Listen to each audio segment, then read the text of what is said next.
তো রিসেন্টলি এমসিইউর প্রজেক্টগুলো দেখার পর ফ্যান্সের অবস্থা কিছুটা এইরকম, যেখানে এমসিইউর কোনো প্রজেক্টসই ওই আপ টু দ্য মার্ক হচ্ছে না। কিন্তু এত সব মিডিওকার প্রজেক্টসের মধ্যেও এমন কিছু প্রজেক্টসও রিলিজ হয়েছে যেগুলোকে ফ্যান্স এতটা চান্স দেয়নি। তো এমসিইউর ওই রকম 5টি প্রজেক্টস নিয়ে কথা বলা হবে এই ভিডিওতে। যদি রিলেশনের মধ্যে বাস খাওয়ার পর আবারও নিজের এক্সকে চান্স দিতে পারো, তাহলে এমসিইউর এই প্রজেক্টসগুলোকে তো একটা চান্স দিতেই পারবে। বাট এর আগে আবারও সেই একই রিকোয়েস্ট, যেটা হচ্ছে ভিডিওকে লাইক অ্যান্ড চ্যানেলকে সাবস্ক্রাইব করার। এখন আর মজা করা হচ্ছে না, এক্ষুনি সাবস্ক্রাইব করো। Number 5, eco.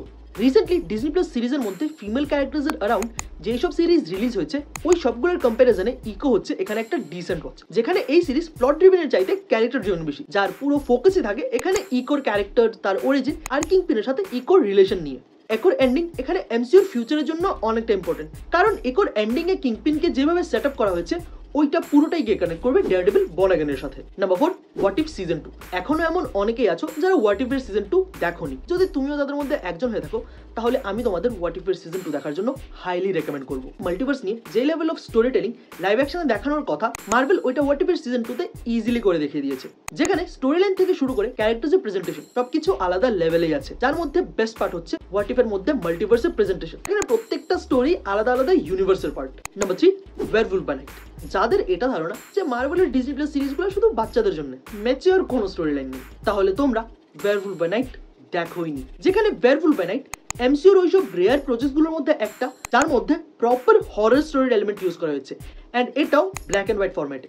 তাছাড়াও ক্যারেক্টার্স লাইক ওয়্যারউলফ আর ম্যান থিং ইন ফিউচার মার্ভেলের মিডনাইট সান স্টোরি লাইনের মধ্যে অনেকটা ইম্পর্টেন্ট রোল প্লে করবে। যেই টিমের পার্ট এখানে মুন নাইট, ব্লেড, তার সাথে ফ্যান ফেভারিট ঘোস্ট রাইডারের মতো characters. Number 2, Loki season 2।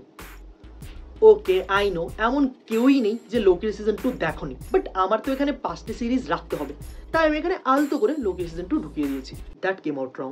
Number 1, X-Men 97। বেশিরভাগ ফ্যান্স এখানে স্টার্টিং এ এক্সম্যান 97 দেখেনি, যার মধ্যে আমিও একটা, বাট শেষের দিকে ইটস গন প্রিটি ওয়াইল্ড, যেখানে এক্সম্যানের ভিলেন অ্যাপোক্লিপসকে দেখানো হয়েছে, অ্যান্ড এর সাথে অ্যাপোক্লিপসের স্টোরি লাইনের উপরও হিন্ট করা হয়েছে। X Men stories main Marvel Universe মানে লাইভ অ্যাকশনের মধ্যে কতটা ক্রেজি হতে পারে ওইটা জাস্ট একটা ছোট্ট টিজ এখানে এক্সম্যান 97 এ দেখানো হয়েছে। রিউমার্সের অ্যাকর্ডিং এক্সম্যান 97 মেন মার্ভেল ইউনিভার্সের জন্য ক্যাননও হতে পারে, মানে এইসব এক্সম্যানের স্টোরি লাইনকে এখানে লাইভ অ্যাকশনের মধ্যে কন্টিনিউ করা যেতে পারে। সো যদি এক্সম্যান 97 না দেখে থাকো, আমি বলবো দেখে নাও। তো এই হচ্ছে এমসিইউর ওই 5টি প্রজেক্টস।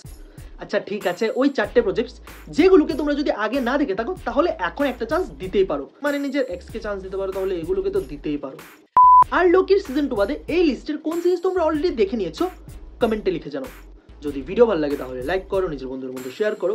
সুপার হিরোজ নিয়ে আরো ভিডিওস তোমরা এখানে পেয়ে যাবে, সো ডু চেক আউট।